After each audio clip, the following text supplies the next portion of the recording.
general. Entonces, es bueno tener algunos conceptos claros sobre qué significan los cuadros vasculíticos en la clínica.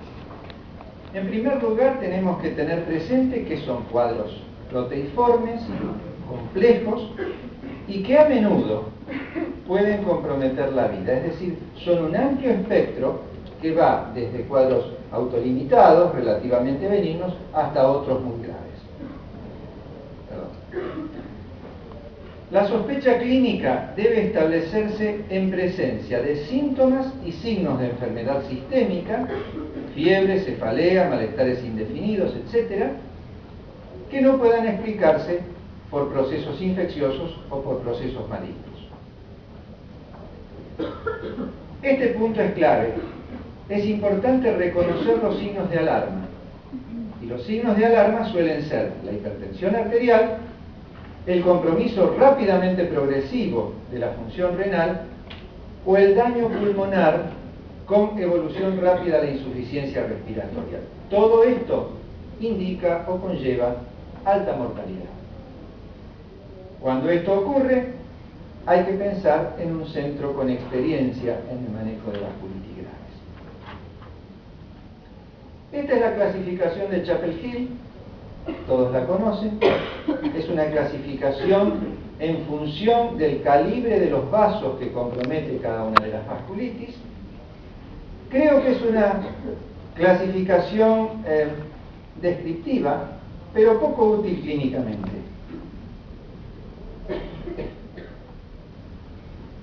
Uno podría decir que uno debe sospechar vasculitis en aquellos cuadros con compromiso cutáneo bajo la forma de púrpura palpable o úlceras necróticas, en aquellos casos en que aparece compromiso renal, pulmonar o neurológico sucesivo o concomitante, y como decíamos, cuando a todo esto lo acompaña un cuadro de malestar general, de anemia, de fiebre de origen desconocido frecuentemente, de artralgias, etc. Hay que tener en cuenta que existen una serie de cuadros que pueden remedar vasculitis y con los cuales el clínico debe establecer diagnóstico diferencial. En primer lugar, la exposición a ciertas drogas vasoconstrictoras, simpaticomiméticas, del tipo de la cocaína o de la anfetamina, numerosos antibióticos, derivados del ergot, etc. Hay una larga lista. Estos son los fármacos más comúnmente involucrados en cuadros que pueden remedar vasculitis. Cuadros infecciosos, como la infección por HIV y la endocarditis, y luego diversas enfermedades malignas, el mixoma cardíaco, que es en buena medida una enfermedad con un componente inmunológico importante, el ateroembolismo o embolia de colesterol, que puede llegar a dar falla multiorgánica semejando una sepsis grave y o una vasculitis, y el síndrome antifosfolípido. Consecuentemente, lo primero que debemos investigar es el antecedente de exposición a drogas, el antecedente o la conducta de riesgo para ciertos virus, en particular los virus hepatotropos y el HIV, y la presencia de enfermedad autoinmune con todas sus manifestaciones y sus anticuerpos.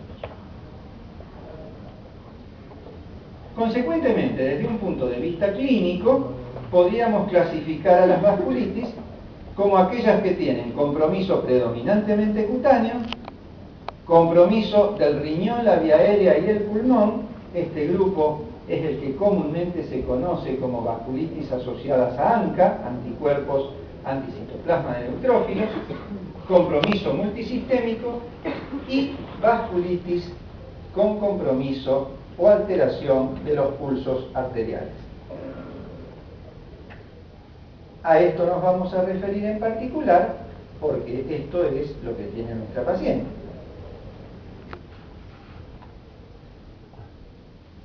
Bueno, como todos saben, la arteritis de la temporal es una patología que se da fundamentalmente en personas mayores, habitualmente de más de 50 años, cursa con elevación de la eritrosedimentación, frecuentemente con cefalea temporal, se presenta pérdida de la visión, y esto es una de las características distintivas puesto que esto no es una arteritis de la temporal, esto es una arteritis de las arterias del arco aórtico fundamentalmente, entre ellas la oftálmica, y también otras que pueden justificar la claudicación masticatoria y la isquemia e incluso la necrosis de la lengua.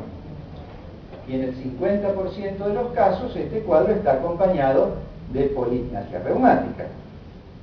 Y entonces esta arteria prominente, que hay que hacer el diagnóstico diferencial con la aterosclerosis de la arteria temporal, en cuyo caso no existe dolor, pues no existe proceso inflamatorio, pero esto es bien característico, y la biopsia que, como vemos, muestra una arteritis de células gigantes.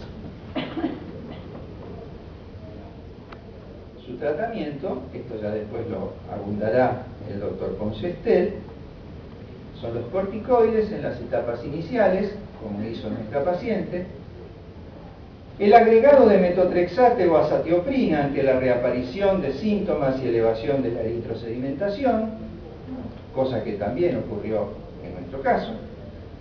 Eventualmente la terapia en pulso en casos graves, con compromiso de la visión, y esto es para la discusión posterior, se están utilizando, ha habido algunos trials con infliximab, fundamentalmente un anticuerpo anti-TNF quimérico, que a pesar de que ha mostrado alguna efectividad, no ha ahorrado dosis de corticoides y no ha, por lo menos hasta donde yo sé, acortado la evolución de la arteritis. Esto después lo vamos a discutir. Lo mismo que también podemos discutir el rol de la aspirina y el rol de las estatinas en función de la patogenia de este cuadro.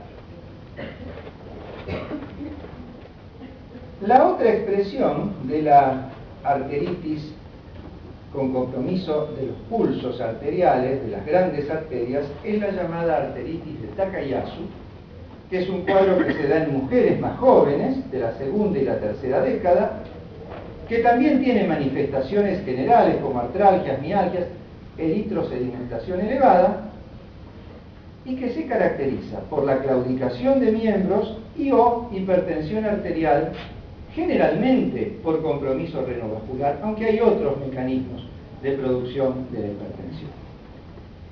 Las obstrucciones vasculares, particularmente en los miembros superiores, es lo que le ha dado la denominación muy conocida de enfermedad sin pulso.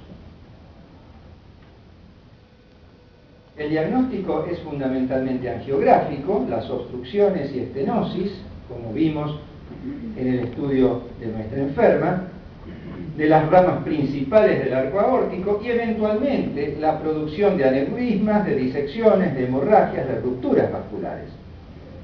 Y nuevamente el tratamiento basado en los corticoides, en el metotrexate y eventualmente en medicación antihipertensiva, sobre todo bloqueando el eje renina-angiotensina-aldosterona, inhibidores de la enzima de conversión, antagonistas de receptores de angiotensina y eventualmente bloqueantes de los canales de calcio, todo lo cual hubo que utilizar en este enfermo. En algunos casos, cuando estas obstrucciones son localizadas, las angioplastias, las cirugías de bypass, la colocación de stent están indicados, pero en situaciones seleccionadas.